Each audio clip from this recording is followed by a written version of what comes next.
Crime રિપોર્ટમાં આજે આપણે વાત કરીશું એક એવા શખ્સની જેને કોર્ટે 10 વર્ષની સખત કેદની સજા ફટકારી છે। પોરબંદરમાં હત્યાની કોશિશના ગુનામાં કોર્ટે આ સજા ફટકારી છે।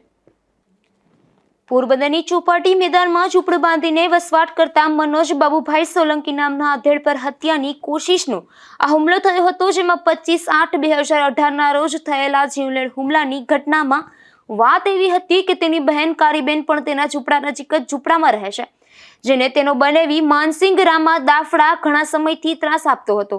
આથી ગંગાબેન પતિ મનોજ સાથે બનેવીને સમજાવવા ગયા હતા, ત્યારે વાતચીત દરમિયાન માનસિંગ ઉશ્કેરાઈ ગયો હતો અને મનોજને છરીના ઘા ઝીકી દઈ હત્યાનો પ્રયાસ કર્યો હતો, જે મામલે પોલીસે ફરિયાદ નોંધી હતી।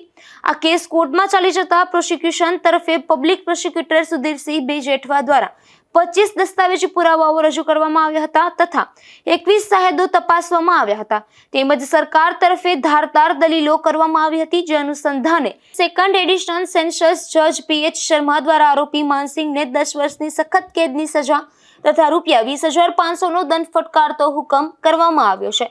નિપુલ પોપટ સાથે અશોક થાનકી, ગુજરાત ન્યૂઝ, પોરબંદર।